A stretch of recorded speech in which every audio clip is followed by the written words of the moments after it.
বিশ্বে ১ নম্বরে বাংলাদেশ এবং সামনে ভয়ংকর একটি বিপদ। এই বিপদ আমাদের প্রজন্মের ভবিষ্যতের যারা এদেশের হাল ধরবে, এদেশের নেতৃত্ব দেবে তাদের নিয়ে। একটা তালিকা কল্পনা করুন, যেখানে বাংলাদেশ বিশ্বের ১ নম্বরে। শুনতে গর্বের মনে হচ্ছে, তাই না? কিন্তু এই তালিকাটা কোনো সিক্রেট র‍্যাংকিং বা কোনো অর্থনৈতিক প্রবৃদ্ধির তালিকা নয়।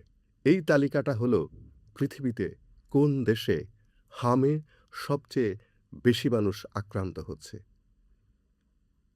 গত মাত্র ৬ মাসে বাংলাদেশে হাম বা তার উপসর্গ নিয়ে আক্রান্ত হয়েছে ৪২,০০০-এরও বেশি মানুষ। ৪২,০০০-এরও বেশি মানুষ। বিশ্বের আর কোনো দেশে এত রোগী পাওয়া যায় নাই। ভারতের মতো বিশাল জনসংখ্যার দেশও আছে আমাদের পেছনে।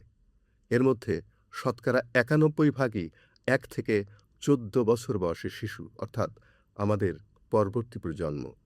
আর সবচেয়ে ভয়ংকর সত্যিটা হলো, এই রোগে ইতিমধ্যে ৪০০-র বেশি মানুষ বা এই তরুণ প্রজন্ম বা শিশুরা মারা গেছে, যাদের অধিকাংশই শিশু। এমন একটা রোগ যেটা একমাত্র টিকা দিয়েই প্রায় পুরোপুরি প্রতিরোধ করা যায়। সেই রোগেই কেন আমরা বিশ্বের শীর্ষে? আজকের ভিডিওতে জানব পুরো সত্যিটা।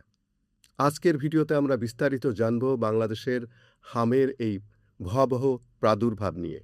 ঠিক কী ঘটছে, কেন এটা ঘটল, এর পেছনের ইতিহাস, কারা সবচেয়ে বেশি ঝুঁকিতে, দেশের কোন অঞ্চলে এর প্রভাব সবচেয়ে বেশি, আর সবচেয়ে গুরুত্বপূর্ণ, আপনার সন্তানকে কিভাবে সুরক্ষিত রাখবেন। বাংলাদেশে হামের ভয়াবহ প্রাদুর্ভাব, প্রতিরোধযোগ্য রোগ, অপ্রয়োজনীয় মৃত্যুর মিছিল। মানে, যে রোগটা সহজেই প্রতিরোধ করা যায়, সেই রোগেই বাংলাদেশে এখন চলছে মৃত্যুর মিছিল। বিশ্ব স্বাস্থ্য সংস্থার সর্বশেষ তথ্য অনুযায়ী গত বছরের ডিসেম্বর থেকে চলতি বছরের মে পর্যন্ত বাংলাদেশে হাম বা হামের উপসর্গ নিয়ে আক্রান্ত হয়েছে ৪২,১৭৪ জন শিশু কিশোর। এই সংখ্যা দিয়ে বাংলাদেশ উঠে এসেছে বিশ্বের তালিকার সর্বশীর্ষে। তারপরই আছে ভারত, যেখানে আক্রান্তের সংখ্যা ২৬,৬১৭ জনের কাছাকাছি। সংক্রমণের গতি দেখলেই বোঝা যায় এই প্রাদুর্ভাব কতটা দ্রুত ছড়িয়েছে। মার্চ মাসে আক্রান্তের সংখ্যা ছিল প্রায় ৫,০০০, এপ্রিলে সেটা ২০,০০০ ছাড়িয়ে যায়, আর মে মাসে নতুন করে আক্রান্ত হয় আরও প্রায় ১৫,০০০ মানুষ। স্বাস্থ্য অধিদপ্তরের তথ্য অনুযায়ী দেশের ৬৪ জেলার মধ্যে ৫৮টি জেলাতেই সংক্রমণ ছড়িয়ে পড়েছে। ডাক্তার মুস্তাক হোসেনের আশঙ্কা, চূড়ান্ত হিসেবে বাংলাদেশ শুধু আক্রান্তের সংখ্যায় নয়, হামজনিত মৃত্যুতেও বিশ্বে শীর্ষে থাকতে পারে। কেন ঘটছে এমনটা? এই ভয়াবহ প্রাদুর্ভাবের মূল কারণ একটা শব্দে বলা যায়: টিকাদানে ঘাটতি। বিশ্ব স্বাস্থ্য সংস্থার বিশ্লেষণ বলছে, আক্রান্ত শিশুদের একটা বড় অংশ হয় কোনো টিকাই পায়নি, নয়তো হাম প্রতিরোধী টিকার মাত্রা একটা ডোজ পেয়েছে, যেখানে পূর্ণ সুরক্ষার জন্য প্রয়োজন ২টো ডোজ। আরও উদ্বেগজনক ব্যাপার হলো, কিছু শিশু ৯ মাস বয়সের টিকার জন্য নির্ধারিত বয়সে পৌঁছানোর আগেই আক্রান্ত হয়ে গেছে। করোনা মহামারীর সময় থেকেই দেশে নিয়মিত টিকাদান কার্যক্রমে একটা বড় বিরতি বা শিথিলতা তৈরি হয়েছিল, যার প্রভাব এখন প্রকাশ পাচ্ছে। যখন একটা প্রজন্মের যথেষ্ট সংখ্যক শিশু টিকার সুরক্ষার বাইরে থেকে যায়, তখন হার্ড ইমিউনিটি বা সামষ্টিক প্রতিরোধ ক্ষমতা ভেঙে পড়ে, আর হামের মতো অত্যন্ত সংক্রামক রোগ দাবানলের মতো ছড়িয়ে পড়ে। আমরা একটু পেছনের ইতিহাসের দিকে তাকাই। এটা বোঝার জন্য একটা সহজ উদাহরণ ভাবুন। একটা বাঁধ যদি একটা জায়গায় সামান্য ফাটল ধরে, পানি প্রথমে ধীরে চুইয়ে পড়ে, কিন্তু সময়ের সঙ্গে সেই ফাটল বড় হতে থাকলে পুরো বাঁধই ভেঙে পড়ে।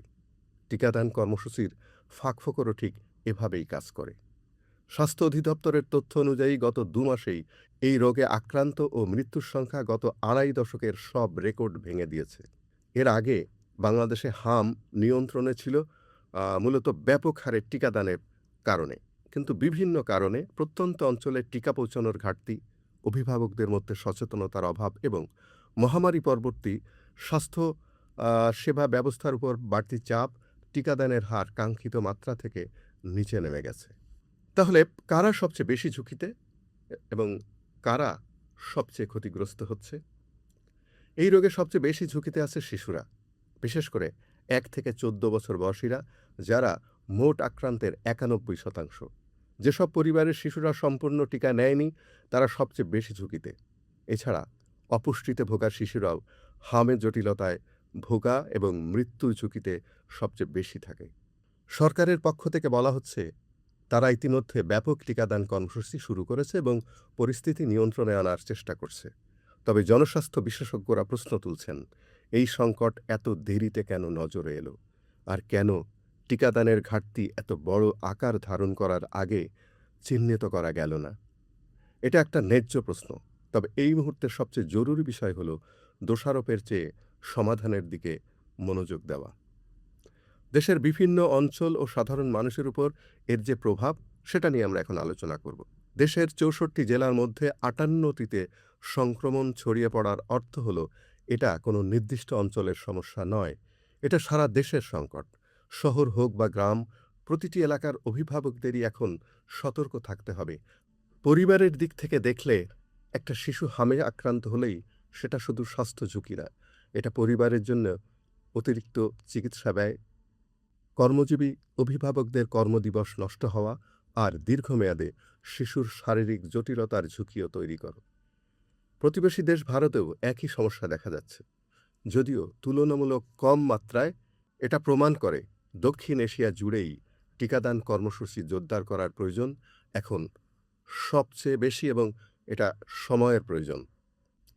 সরকার ইতিমধ্যে জাতীয় টিকাদান কারিগরি উপদেষ্টা কমিটির অনুমোদনে একটা ব্যাপক হাম রুবেলা টিকাদান কর্মসূচি শুরু করেছে, যার লক্ষ্য ৬ থেকে ৫৯ মাস বয়সী শিশু সঙ্গে ৬ থেকে ৮ মাস বয়সী শিশুদেরও এর আওতায় আনা হয়েছে। এপ্রিল মাস থেকে এই কর্মসূচি সারা দেশে চলছে। যদি এই কর্মসূচি পুরোপুরি সফলভাবে বাস্তবায়িত হয় তাহলে আগামী কয়েক মাসে সংক্রমণের হার কমে আসার সম্ভাবনা রয়েছে। তবে এর সফলতা নির্ভর করছে সাধারণ মানুষের সচেতনতা আর অংশগ্রহণের উপর।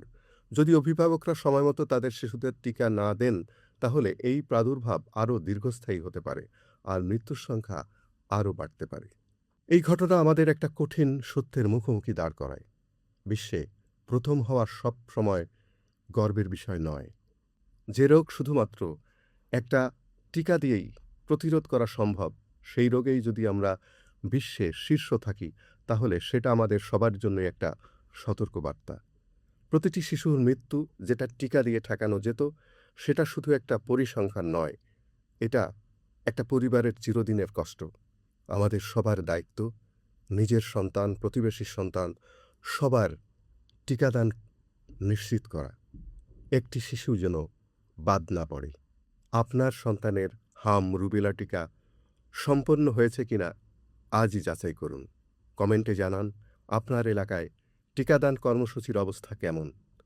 এই তথ্যটা যত বেশি মানুষের কাছে পৌঁছবে তত বেশি শিশুর জীবন বাঁচানো সম্ভব হবে। তাই ভিডিওটা লাইক করুন, শেয়ার করুন পরিবার ও বন্ধুদের সাথে, আর এমন তথ্যের জন্য চ্যানেলটা সাবস্ক্রাইব করে রাখুন। দেখা হবে পরের ভিডিওতে। আল্লাহ হাফেজ।